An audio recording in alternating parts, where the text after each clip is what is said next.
너의 이름은 생명책에 없다. 그 한마디가 제 영혼을 관통했습니다. 주님의 음성이었어요. 분명히, 너무도 분명히 들렸습니다.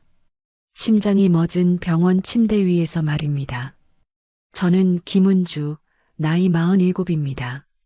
서울 외곽의 작은 카페를 운영하면서 평생을 신앙으로 살아왔다고 자부했던 사람이었습니다. 주일 예배는 물론이고 새벽 기도는 한 번도 빠진 적이 없었습니다. 봉사도 했고 헌금도 성실하게 드렸습니다. 교회에서도 저를 신실한 신자로 봐주었습니다. 그렇게 20년을 신앙으로 살아온 제가 말입니다. 그런데 2021년 어느 날 약국에 들렀다가 갑자기 세상이 돌기 시작했습니다. 의식이 흐릿해졌고 저는 그대로 쓰러졌습니다. 병원에서 깨어났을 때 의사는 저에게 말했습니다. 심장이 3분간 멈췄다고요. 죽음의 경계에 섰던 거예요. 하지만 의사들이 모르는 것이 있습니다. 그 3분이라는 짧은 시간 동안 저는 죽지 않았습니다. 저는 다른 곳에 있었거든요. 눈부신 빛 속에 서 있던 제 앞에 그분이 나타나셨습니다. 예수님이셨습니다. 그리고 그분은 제게 보여주셨습니다. 제가 믿는다고 생각했던 그 믿음의 실체를 순식간에 불길과 절규로 가득한 곳이 펼쳐졌습니다. 저는 그곳이 지옥임을 직감했습니다. 그리고 그곳에는 제가 알던 사람들이 있었습니다. 주일마다 함께 찬양을 부르던 성가대 지휘자, 셀 모임을 이끌던 셀 리더, 심지어 교회의 장로님까지. 나는 주님께 물었습니다. 주님, 이분들이 왜 여기에 있습니까? 주님의 음성이 조용하고도 명확하게 들렸습니다. 은주야, 그들은 입술로는 나를 불렀지만 마음은 멀리 있었다. 교만은 가장 무서운 죄다. 그들은 나보다 자신이 옳다는 믿음 속에 살았다. 그 순간 제 마음이 드러났습니다. 새벽 기도를 나가며 나는 남들보다 신실하다고 생각했던 제 모습, 봉사하며 이 정도면 하나님도 기뻐하시겠지라고 스스로를 높였던 제 마음, 남을 판단하고 인정받고 싶은 욕심으로 가득했던 제 영혼. 그리고 주님은 다시 말씀하셨습니다. 너의 이름은 생명책에 없다. 나는 너를 모른다.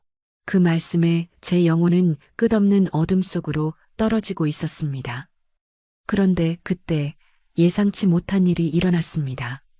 무릎을 꿇었습니다. 저는 무릎을 꿇고 울기 시작했습니다. 주님, 저를 불쌍히 여겨주세요. 저는 죄인입니다. 제 모든 것이 거짓이었습니다. 그 순간 제 마음 깊은 곳에서 무언가 풀리는 듯한 느낌이 들었습니다. 예수님께서 제 손을 잡으셨습니다. 겸손히 나를 의지하는 자에게만 참된 자유가 있다. 그리고 저는 눈을 떴습니다. 병원 침대 위에서 의사들은 제가 3분간 죽었다고 말했습니다. 하지만 저는 압니다. 그 짧은 3분이 제 인생의 영원한 전환점이었다는 것을, 지금부터 제가 겪었던 그 모든 일, 그리고 그 속에서 주님께서 제게 보여주신 진리에 대해 말씀드리려고 합니다. 제 영혼이 지옥의 문 앞에 섰을 때 배웠던 것들, 죽음 너머에서 발견한 참된 신앙에 대해서 말입니다. 혹시 여러분도 저처럼 신앙생활을 하고 있지는 않으신가요? 입술로는 주를 믿지만 마음은 다른 곳에 있지는 않으신가요? 이 이야기를 끝까지 들어주시길 바랍니다. 오늘 제가 나누고 싶은 말씀은 마태복음 7장 22절에서 23절입니다.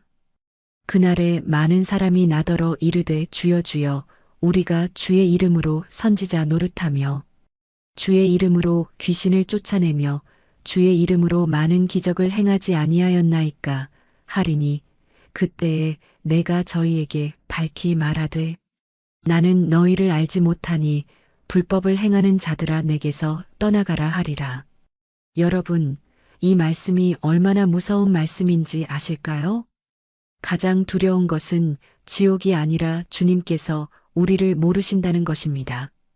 우리가 주님을 알고 있다고 생각하고 주님을 위해 많은 일을 한다고 생각하지만 정작 주님은 우리를 모르신다는 것. 우리의 마음이 주님으로부터 멀리 떨어져 있다는 것입니다. 제가 지옥에서 본 사람들, 그들은 모두 교회를 다니던 사람들이었습니다. 주일 예배도 드리고 봉사도 하고 헌금도 드린 사람들이었어요. 하지만 주님은 그들을 모르셨습니다. 왜냐하면 그들의 마음은 주님으로부터 멀리 있었기 때문입니다. 입술로는 주를 섬긴다고 했지만 그 속은 교만과 위선과 자기기만으로 가득 찼던 것입니다. 저 역시 마찬가지였습니다. 새벽 기도를 나가는 것이 자랑스러웠고 봉사하는 것이 의로웠습니다. 남들이 보는 앞에서 신실함을 드러내고 싶었고 교회에서 인정받고 싶었습니다. 그것이 제 신앙의 본질이었습니다. 하지만 주님은 외모가 아닌 중심을 보십니다. 사무엘상 16장 7절에도 나오지 않습니까? 사람은 외모를 보거니와 나 여호와는 중심을 보노라. 제 중심은 어디에 있었나요? 주님을 향한 사랑이 아니라 스스로를 향한 사랑이 있었습니다. 진정한 겸손이 아니라 거짓된 경건이 있었습니다. 이것이 제가 그 죽음의 순간에 깨달아야 했던 진리입니다. 주님과의 참된 관계, 그것이 무엇인지를 말입니다. 저는 20년을 교회 다니면서 제 자신을 신실한 신자라고 생각했습니다. 아니, 그것보다 더 했어요. 저는 제 신앙을 자랑스러워했습니다. 매일 새벽 5시에 일어나 기도했습니다. 회사원인 남편은 6시에 일어나는데 저는 남편보다 1시간 먼저 일어나 하나님 앞에 무릎을 꿇었습니다. 그리고 그 모습이 얼마나 아름다워 보였는지 모릅니다. 저 자신에게 말입니다. 새벽 기도를 마치고 나오면서 가끔 거울을 봤어요. 기도로 인해 맺힌 이마의 땀, 진지한 표정. 아, 정말 경건해 보였습니다. 저는 생각했습니다. 주님도 이 모습을 보고 기뻐하실 거야. 이 정도 신실함이면 충분하지 않을까? 카페를 운영하던 저는 손님들에게도 자연스럽게 신앙을 드러냈습니다. 카운터 위에는 성경 말씀이 적힌 카드를 놓았고 손님들이 물을 때는 기도하고 대접했습니다. 이것도 제 신앙을 드러내는 좋은 방법이라고 생각했어요. 손님들이 은주님, 정말 신앙심이 깊으시네요 라고 하면 저는 겸손한 척하면서도 마음 한구석에서는 뿌듯함을 느꼈습니다. 주일 예배는 절대 빠지지 않았습니다. 병이 나도 피곤해도 날씨가 나빠도 교회에 갔습니다. 그리고 교회에서도 저는 눈에 띄는 신자였습니다. 봉사 명단에 항상 제 이름이 있었고 헌금도 넉넉하게 드렸습니다. 목사님도 저를 신실한 신자로 봐주셨고 교인들도 저를 존경했습니다. 하지만 저는 깨닫지 못했습니다. 제 신앙이 얼마나 위험한 것인지를. 마태복음 6장 5절에서 예수님은 이렇게 말씀하셨습니다. 또 기도할 때에 외식하는 자처럼 하지 말라. 저희가 사람에게 보이려고 회당과 큰 거리 어귀에 서서 기도하기를 좋아하느니라. 내가 진실로 너희에게 말하노니 저희는 자기 상을 이미 받았느니라. 제가 정확히 이 모습이었습니다. 사람에게 보이려고 기도했고 사람에게 인정받기 위해 봉사했습니다. 남편은 저를 보면서도 제 진정한 모습을 알 수 없었어요. 가정에서는 남편에게 자주 짜증을 내고 아이들에게 따뜻하지 못했으니까요. 그런데 가장 무서운 것은 저 자신도 그것을 깨닫지 못했다는 것입니다. 저는 정말로 제가 신실하다고 믿고 있었어요. 제가 충분히 선하고 충분히 경건하고 충분히 신앙심이 있다고 말입니다. 2021년 초봄이었습니다. 날씨가 따뜻해지면서 카페 손님들이 많아졌고 저도 분주했습니다. 그날 오후 저는 약을 사러 카페 근처의 작은 약국에 들어갔습니다. 어쩌면 그 약국이 아니라 다른 약국을 갔으면 그런 일이 없었을까요? 하지만 주님은 그 시간, 그 장소에서 저를 만나실 계획을 하고 계셨던 것 같습니다. 약사에게 감기약을 받고 처방전을 넘겨주려는 순간 갑자기 시야가 흐릿해졌습니다. 세상이 빙글빙글 도는 듯했고 가슴이 철렁 내려앉는 느낌이 들었습니다. 그 다음은 기억이 없었습니다. 의식을 잃었거든요. 제 모든 것이 멈춘 순간이었습니다. 하지만 다른 세계에서는 제 모든 것이 시작되고 있었습니다. 눈을 떴을 때 저는 병원 침대 위에 있었습니다. 하얀 천장, 기계 소리, 그리고 남편의 창백한 얼굴이 제 시야에 들어왔습니다. 남편은 저를 보자마자 눈물을 흘렸습니다. 의사는 제게 말했습니다. 심장이 3분간 멈췄다고요. 응급차로 실려오는 길에 심폐소생술을 받았고 겨우 다시 돌아왔다고 했습니다. 의학적으로 기적이라고 했어요. 하지만 저는 알고 있었습니다. 그것이 기적이 아니라는 것을. 저는 죽었던 거예요. 그리고 그 3분 동안 저는 의사들이 알 수 없는 다른 세계에 있었습니다. 의사들이 저를 검사하고 나가고 병실에 조용함이 찾아왔을 때 저는 그 경험을 생생하게 기억해내기 시작했습니다. 마치 어제 일처럼 선명했어요. 약국에서 의식을 잃은 순간 저는 어둠 속에 있었습니다. 하지만 그것은 무서운 어둠이 아니었습니다. 오히려 평온한 느낌이 들었어요. 마치 누군가 저를 안아주는 것 같은 따뜻함이 있었습니다. 그리고 갑자기 빛이 나타났습니다. 눈부신 빛이었습니다. 이 세상의 어떤 빛도 그것과 비교할 수 없었어요. 태양이라고 해도 그 빛에 비하면 어두워 보였을 정도입니다. 하지만 그 빛은 제 눈을 상하게 하지 않았습니다. 오히려 그 빛 속에 있으면 제 영혼이 정결해지는 듯한 느낌이 들었어요. 그 빛 속에서 저는 그분을 보았습니다.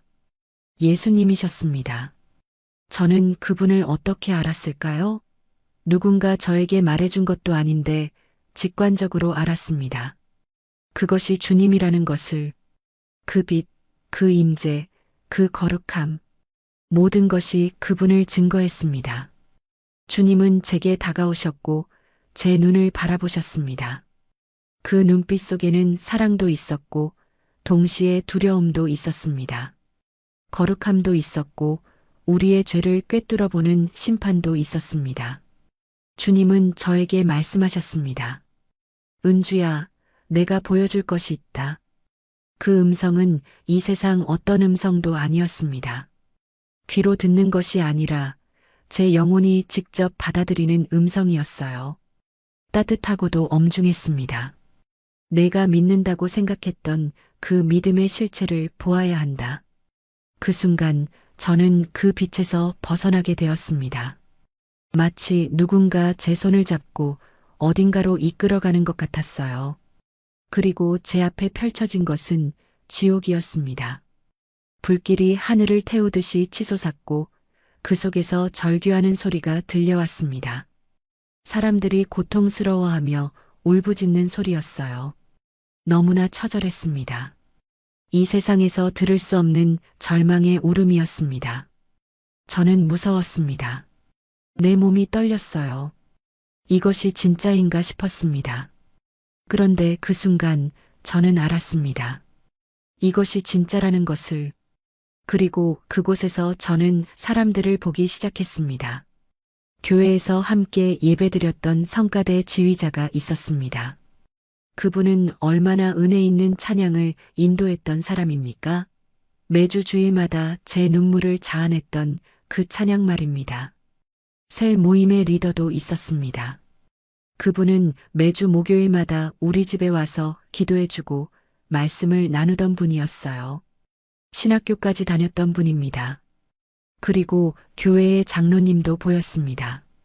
장로님은 50년을 교회를 다니신 분이었습니다. 50년이라니요. 제가 다닌 20년의 2배 반입니다. 그런 분이 지옥에 있었습니다.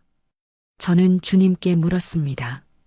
주님, 이분들이 왜 여기에 있습니까? 이분들은 모두 교회를 다니던 분들이 아닙니까? 주님의 음성이 들렸습니다. 그 음성 속에는 슬픔이 있었습니다. 은주야, 그들은 입술로는 나를 불렀지만 마음은 멀리 있었다. 교만은 가장 무서운 죄다. 그들은 나보다 자신이 옳다는 믿음 속에 살았다. 그 말씀을 들으면서 저는 정신이 번쩍 들었습니다. 마치 누군가 제 얼굴에 찬물을 끼얹은 것처럼요. 나보다 자신이 옳다는 믿음 속에 살았다. 그 말이 제게 정확히 박혔습니다. 성가대 지휘자는 얼마나 자신의 찬양이 훌륭한지 자랑했을까요? 셀 리더는 얼마나 자신의 신앙이 깊다고 생각했을까요? 장로님은 50년의 신앙 경력을 얼마나 자랑했을까요? 하지만 더 무서운 것은 저도 그들과 같았다는 것입니다. 저는 제 마음을 들여다보기 시작했습니다. 새벽 기도를 나가면서 얼마나 스스로를 자랑했는가. 봉사하면서 얼마나 제 의로움을 드러냈는가. 헌금을 드리면서 얼마나 제가 신실하다고 생각했는가. 모두가 거짓이었습니다. 모두가 자기 기만이었습니다. 주님은 제 마음을 환하게 비추셨습니다.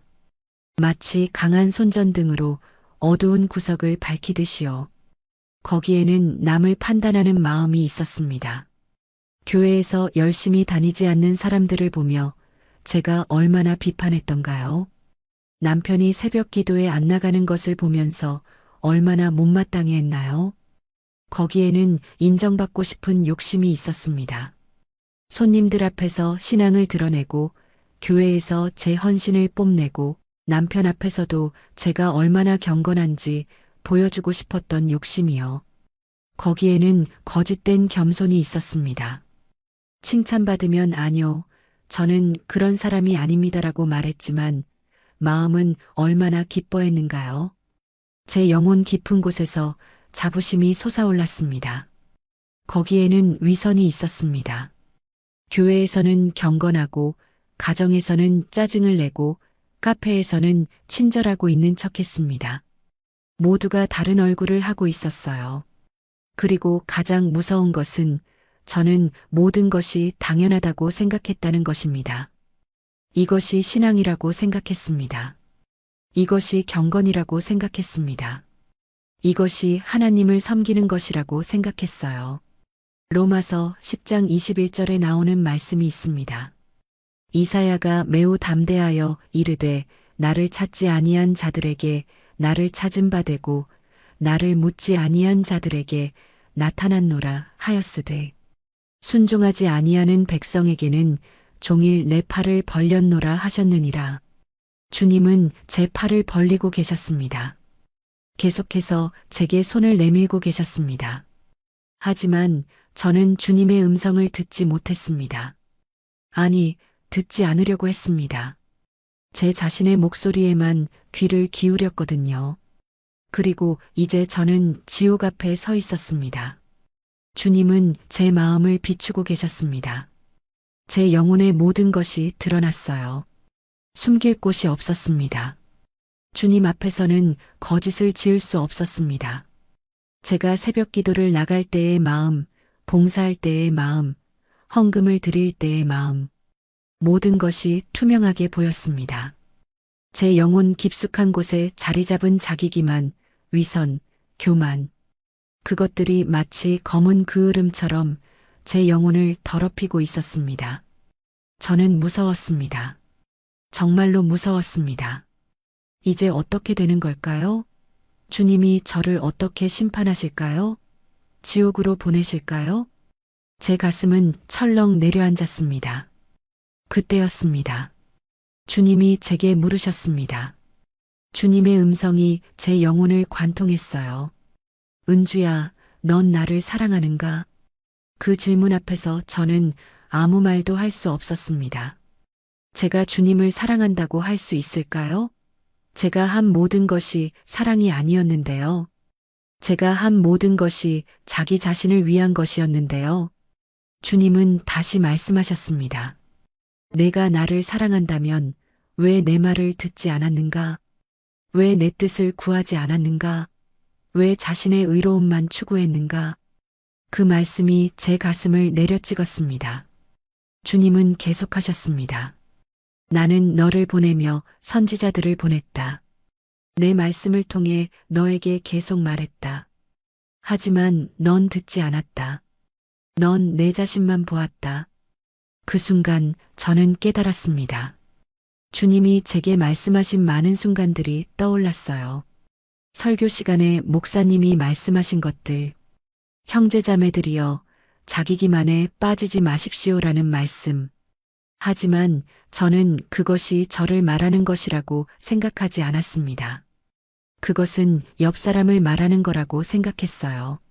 성경 읽기 중에 만난 말씀들. 너희는 겸손과 온유로 행하여 피차 관용하여 사랑 가운데서 성령의 화합을 힘써 지키라 이런 말씀들. 하지만 저는 그 말씀을 읽으면서도 저의 경건함이 충분하다고 생각했습니다. 기도 중에 성령님이 제 마음을 만질 때가 있었습니다. 뭔가 제 마음이 불편하고 뭔가 주님이 제게 말씀하고 싶어 하는 것처럼 느껴질 때가요. 하지만 저는 그것을 무시했습니다. 제 자신이 이미 충분히 신실하다고 생각했으니까요. 주님의 말씀이 계속 제게 내려닥쳤습니다. 나는 너의 새벽 기도를 보지 않았다. 나는 너의 헌금을 보지 않았다. 나는 너의 봉사를 보지 않았다. 주님, 그렇다면 제가 다 잘못한 건가요? 라고 물었습니다. 아니다. 그것들 자체는 좋은 것이다. 하지만 너의 마음이 문제다. 너는 그것들을 나를 위해서 한 것이 아니라 너 자신을 위해 했다. 내 이름으로 자신을 높였다. 내 말씀으로 다른 사람을 판단했다. 내 사랑을 이용해 자신의 욕심을 채웠다. 그 순간 저는 정말로 깨달았습니다. 제가 얼마나 위험한 상태에 있었는지를. 마태복음 6장 23절을 다시 읽으면 이런 말씀이 있습니다. 또 기도할 때에 외식하는 자처럼 하지 말라. 저희가 사람에게 보이려고 회당과 큰 거리 어귀에 서서 기도하기를 좋아하느니라. 내가 진실로 너희에게 말하노니 저희는 자기 상을 이미 받았느니라. 저는 제 상을 이미 받은 것이었습니다. 사람들의 칭찬, 교회에서의 인정, 스스로의 만족감. 그것이 제가 받을 수 있는 전부인 것이었어요. 그때였습니다. 주님이 제게 가장 끔찍한 말씀을 하셨습니다. 너의 이름은 생명책에 없다. 그 한마디가 제 영혼을 꿰뚫었습니다. 마치 칼날이 제 가슴을 가르는 것 같았어요. 생명책에 없다. 그것은 무엇을 의미하는가요? 그것은 제가 주님의 사람이 아니라는 뜻입니다. 그것은 제가 천국에 갈 수 없다는 뜻입니다. 그것은 제가 지옥에 갈 수밖에 없다는 뜻입니다. 주님은 계속하셨습니다. 나는 너를 모른다. 주님, 주님. 저는 주님을 섬겼습니다. 저는 주님의 이름으로 기도했습니다. 저는 주님의 이름으로 봉사했습니다. 하지만 그것은 아무 소용이 없었습니다. 내가 너에게 말한다. 나는 너를 알지 못하니 불법을 행하는 자들아 내게서 떠나가라. 그 말씀을 듣는 순간 제 영혼에 절망이 몰려왔습니다. 끝없는 절망이었어요. 마치 깊은 어둠 속으로 떨어지는 것 같았습니다. 저는 주님을 알고 있다고 생각했습니다. 아니, 제 생각에는 주님을 아주 잘 알고 있었어요. 주님의 은혜에 대해 말할 수 있었고, 주님의 사랑에 대해 설교할 수 있었습니다. 하지만 주님은 저를 모르셨습니다. 그것이 얼마나 무서운 일인지 아실까요? 누가복음 8장 20절에 보면 이런 말씀이 있습니다. 예수께서 이르시되 38년을 기다리셨으니 아마도 당신이 늦게 됨을 염려하시는군요. 당신의 집으로 돌아가시고 당신이 병에서 일어난 이것을 증거할 것입니다. 그러니 현대에 절한 바 우리는 심판받아야 할 대상이기에 더욱 엄격히 살아야 하는데 아니, 잠시만요. 제가 말씀을 잘못 인용했습니다. 다시 말씀드리겠습니다. 누가복음 6장 20장에 보면 이런 말씀이 있습니다. 주인이 대답하여 이르되 내가 시간 너희를 알지 못하니 불법을 행하는 자들아 내게서 떠나가라 하리라. 이것이 바로 제가 들었던 주님의 말씀이었습니다. 주님을 알지 못한다. 불법을 행하는 자다. 떠나가라. 그 순간 저는 끝없는 어둠 속으로 떨어지기 시작했습니다. 그 빛은 사라지고 주님의 임재는 물러나가고 제 영혼은 차가운 어둠으로 빠져들었어요. 절망 속에서 저는 외쳤습니다. 주님, 주님, 제발 저를 버리지 마세요. 저는 죄인입니다. 제발. 하지만 그때 예상치 못한 일이 일어났습니다. 저는 계속 떨어지고 있었습니다. 끝없는 어둠 속으로요. 그 어둠은 차갑고 무거웠습니다. 마치 누군가 제 영혼을 짓누르는 것 같았어요. 그곳에는 빛이 없었습니다. 주님의 임재가 없었습니다.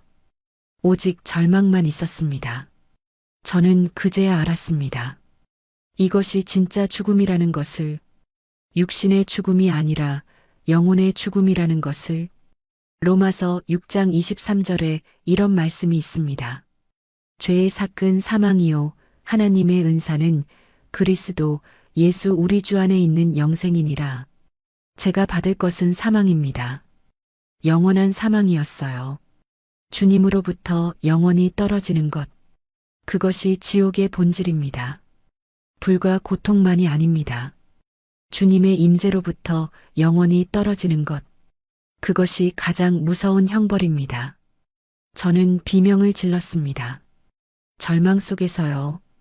주님, 제발 저를 버리지 마세요.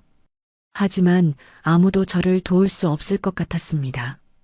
주님도 이미 저를 거절하셨거든요. 그런데 그 순간이었습니다. 뜻밖의 일이 일어났습니다. 제 입에서 나온 말이 있었습니다. 저 자신도 모르게 나온 말이었어요. 주님, 저를 불쌍히 여겨주세요. 그 말이 나오는 순간 뭔가가 변했습니다. 어둠이 조금 밝아지는 것 같았어요.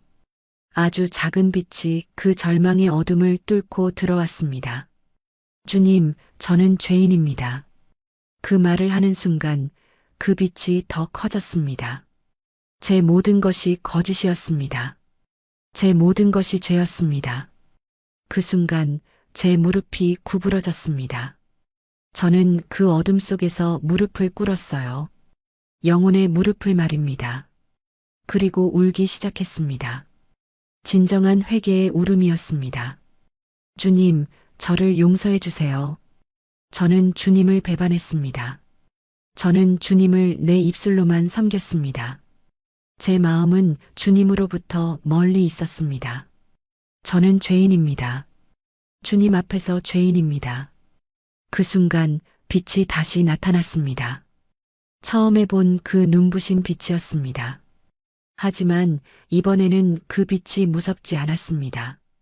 오히려 따뜻했어요. 마치 누군가 저를 안아주는 것 같은 온기가 그 빛 속에 있었습니다. 그리고 주님이 다시 나타나셨습니다. 하지만 주님의 표정이 달라졌습니다. 심판의 표정이 아니라 자비의 표정이었어요. 마치 잃어버린 자식을 찾은 아버지의 얼굴 같았습니다. 주님이 제게 다가오셨습니다.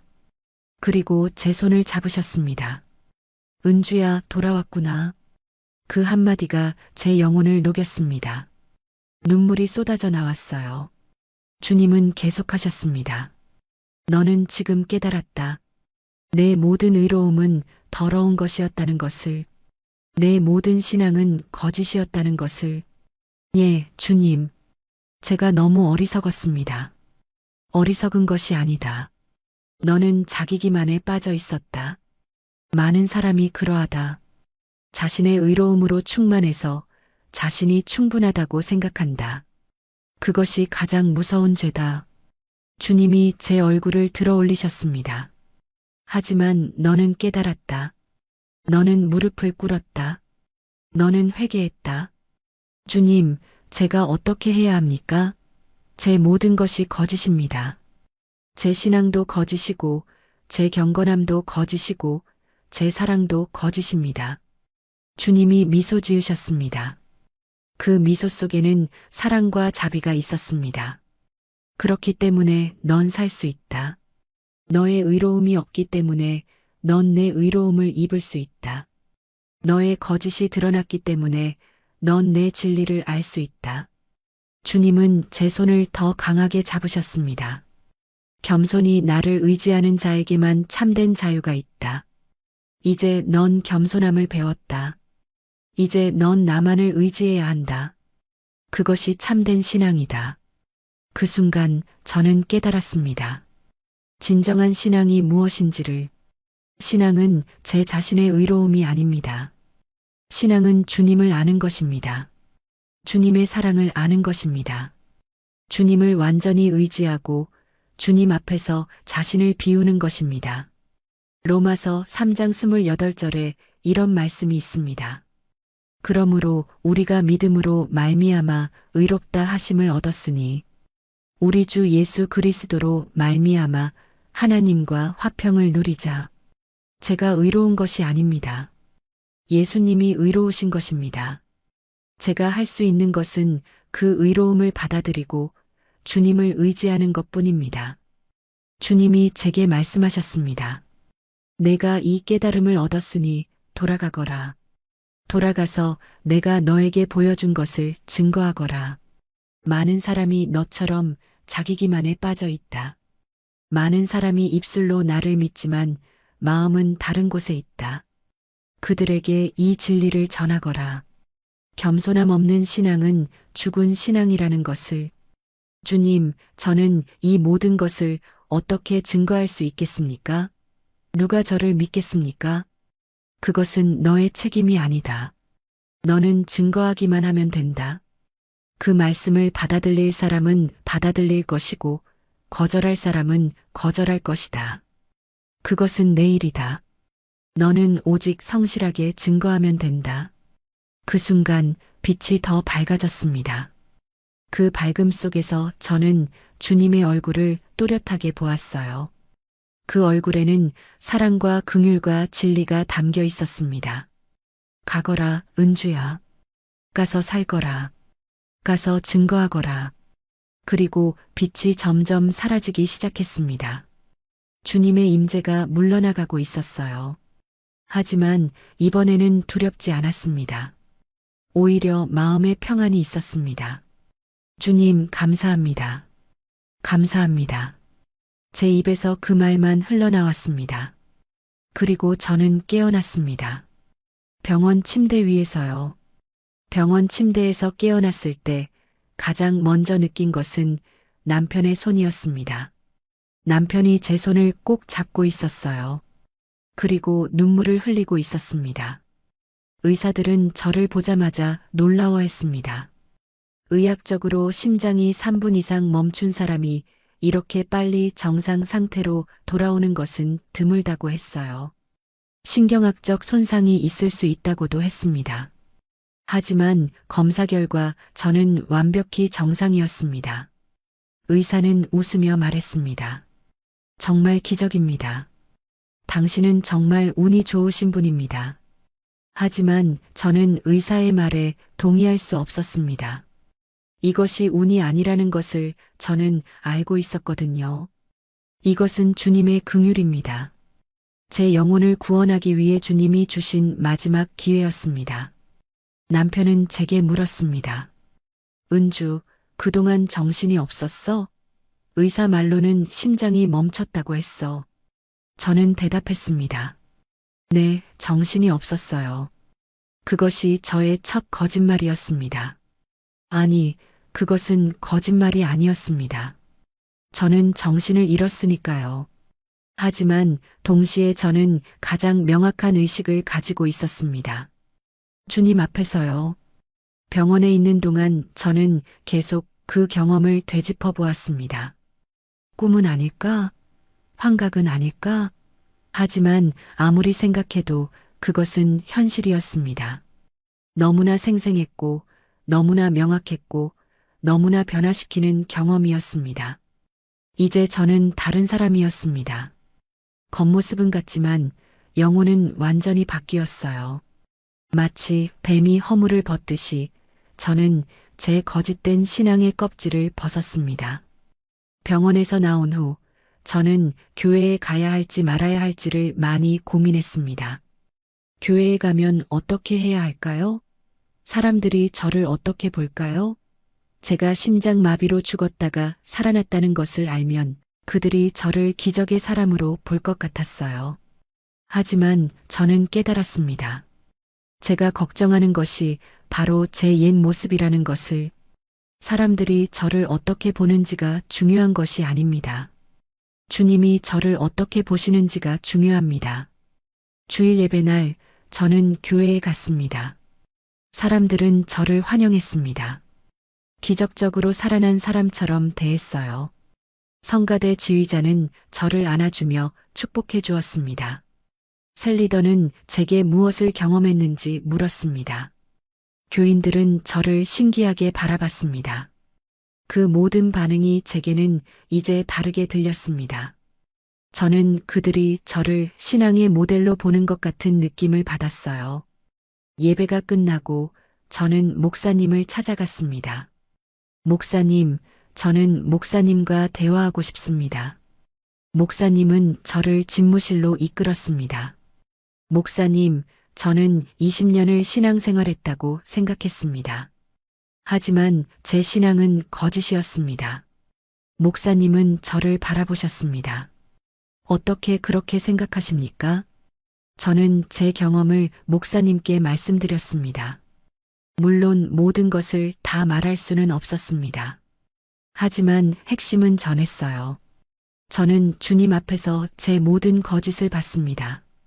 제 신앙이 얼마나 거짓되고 위선적이었는지를 말입니다. 저는 사람을 위해 신앙생활했습니다. 주님을 위해서가 아니라요. 목사님은 조용히 들으셨습니다. 목사님, 저는 새로운 신앙을 원합니다. 거짓 신앙이 아닌 참된 신앙을 말입니다. 저는 이제 교회에서 어떤 역할도 하고 싶지 않습니다. 그냥 조용히 앉아서 주님을 따르고 싶습니다. 그 말을 한 순간 제가 얼마나 자유로워졌는지 모릅니다. 지난 20년 동안 저는 제 역할을 잘해야 한다는 압박감 속에 살고 있었습니다. 봉사도 열심히 해야 하고 새벽 기도도 빠지면 안 되고 헌금도 넉넉하게 해야 하고 사람들 앞에서는 경건한 모습을 보여야 했어요. 그런데 이제 저는 그 모든 것으로부터 자유로워졌습니다. 베드로전서 5장 5절에 이런 말씀이 있습니다. 너희 모두가 그 위에 견고한 돌처럼 위에 세워져 영적 집을 이루고 거룩한 제사장이 되어 예수 그리스도로 말미암아 하나님이 기쁘게 받으실 신령한 제사를 드리라. 저는 이제 그 말씀이 무엇을 의미하는지 알았습니다. 제가 해야 할 일은 제 모습을 통해 주님을 증거하는 것입니다. 화려한 역할이 아니라 진정한 삶으로 말입니다. 거짓된 경건이 아니라 참된 겸손으로 말입니다. 목사님은 저에게 말씀하셨습니다. 김은주 집사님, 저도 목회를 하면서 많은 신자들이 겉과 속이 다른 신앙생활을 하는 것을 봅니다. 당신이 깨달은 것은 아주 중요한 깨달음입니다. 그 후로 저는 교회에서의 제 모습이 완전히 바뀌었습니다.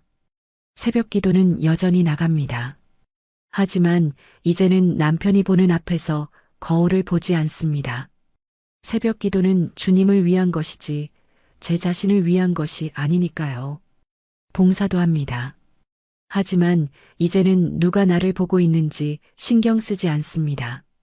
제가 하는 봉사가 의로워 보이려고 하지 않습니다. 헌금도 드립니다. 하지만 이제는 다른 사람이 얼마를 드리는지 신경 쓰지 않습니다.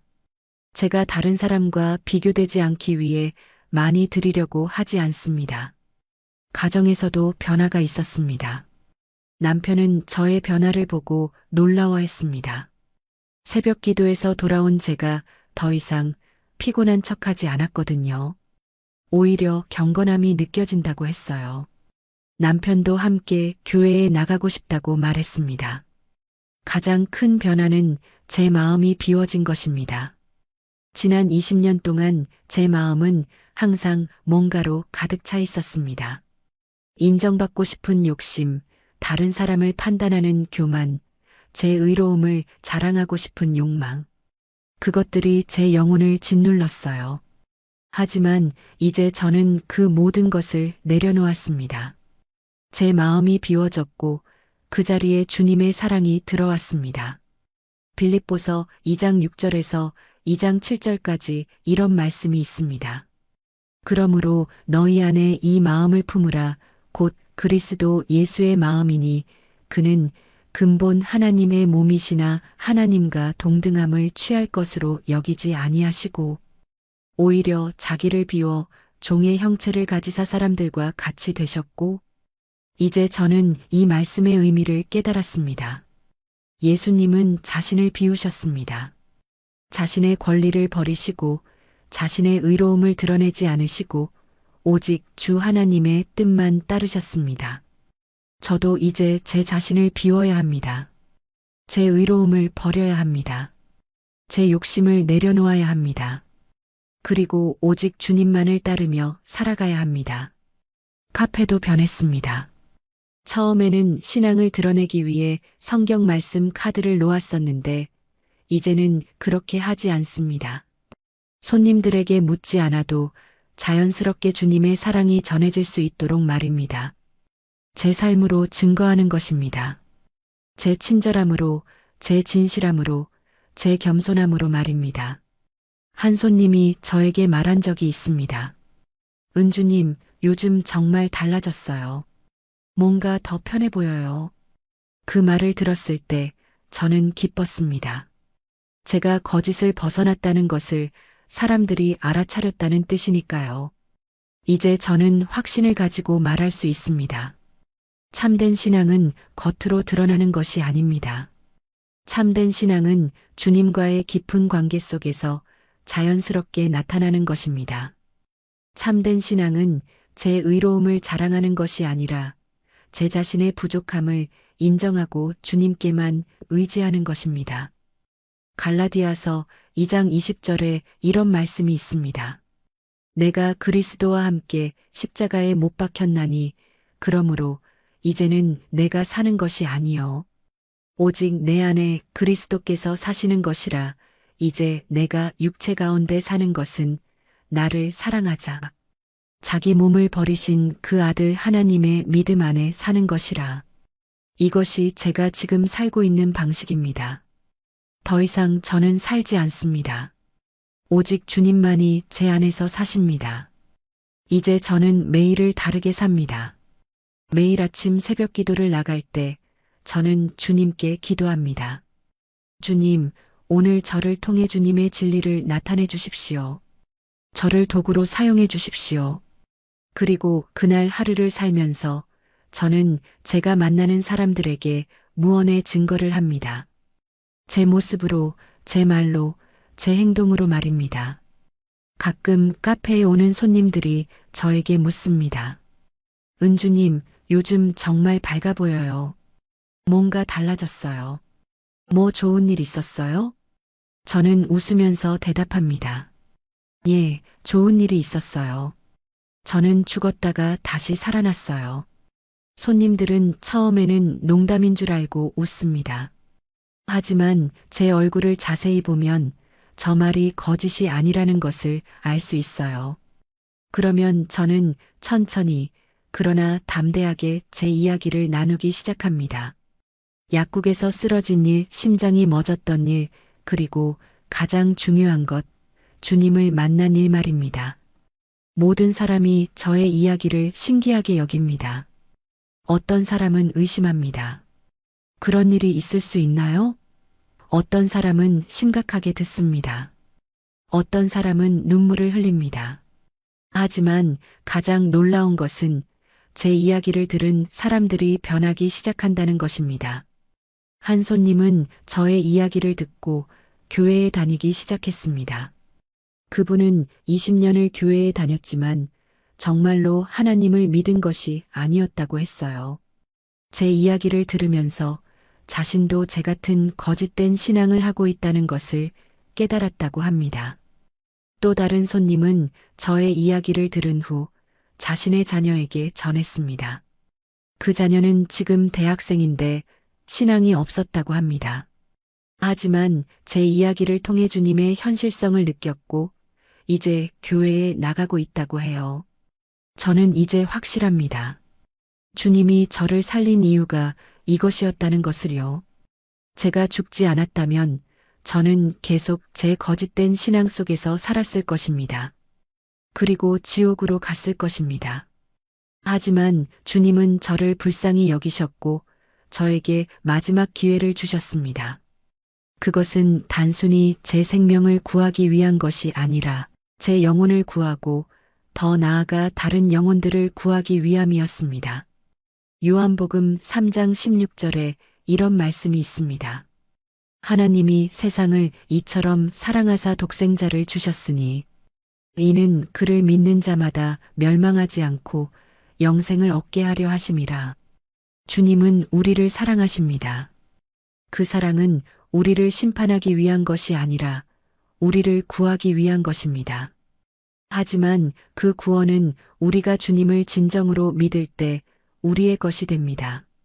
겉으로만 믿는 것이 아니라 마음으로 주님을 사랑하고 의지할 때 말입니다. 저는 이제 많은 신자들을 봅니다. 교회에서 봤던 것처럼 저와 같은 거짓된 신앙으로 살아가는 사람들을 말입니다. 그들은 주일마다 교회에 갑니다. 예배 중에는 경건한 표정을 합니다. 찬양할 때는 눈물을 흘립니다. 설교 시간에는 고개를 끄덕입니다. 하지만 교회 밖에서는 어떨까요? 그들의 삶에는 주님의 사랑이 묻어나고 있을까요? 그들의 말에는 주님의 진리가 담겨 있을까요? 그들의 행동에는 주님의 자비가 드러나고 있을까요? 저도 그랬습니다. 그 모든 거짓을 했습니다. 그 모든 위선을 지었습니다. 누가복음 6장 43절부터 45절까지 이런 말씀이 있습니다. 썩은 나무가 좋은 열매를 맺을 수 없고 좋은 나무가 나쁜 열매를 맺을 수 없나니 모든 나무는 그 열매로 아나니 가시나무에서 무화과를 따지 못하고 찔레에서 포도를 따지 못하느니라. 선한 사람은 마음에 좋은 것을 내놓고 악한 사람은 마음에 악한 것을 내놓나니 이는 마음에 가득한 것을 입으로 말함이니라. 제 삶이 거짓된 열매를 맺고 있었다는 것은 제 마음이 거짓으로 가득했다는 뜻입니다. 주님을 향한 진정한 사랑이 아니라 자기 자신을 향한 사랑이 제 마음을 지배하고 있었다는 것입니다. 이제 저는 다릅니다. 제 마음이 주님으로 채워졌습니다. 아니, 정확히는 제 마음이 비워지고 주님이 그 자리에 들어오셨습니다. 텅 빈 마음. 그것이 진정한 신앙의 시작입니다. 제 의로움을 버릴 때 주님의 의로움이 들어옵니다. 제 욕심을 포기할 때 주님의 뜻이 이루어집니다. 제 자신을 부인할 때 주님이 제 안에서 사십니다. 이제 저는 매일을 이런 마음으로 살아갑니다. 아침마다 제 자신을 죽이고 주님을 살리는 마음으로요. 로마서 6장 9절에 이런 말씀이 있습니다. 우리가 알거니와 우리의 옛 자아가 예수와 함께 십자가에 못 박힌 것은 죄의 몸이 죽어져 다시는 우리가 죄에게 종노릇하지 아니하려 함이니라. 제 옛 자아는 죽었습니다. 거짓된 신앙으로 가득 찼던 김은주는 이미 지옥 앞에서 죽었습니다.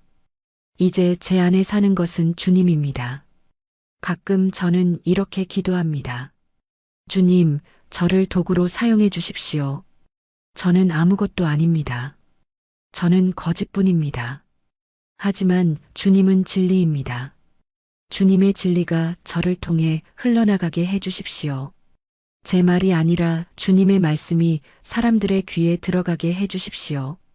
제 행동이 아니라 주님의 사랑이 사람들의 마음을 만지게 해 주십시오. 그리고 기적이 일어납니다. 저는 특별한 사람이 아닙니다. 저는 여전히 약한 사람입니다.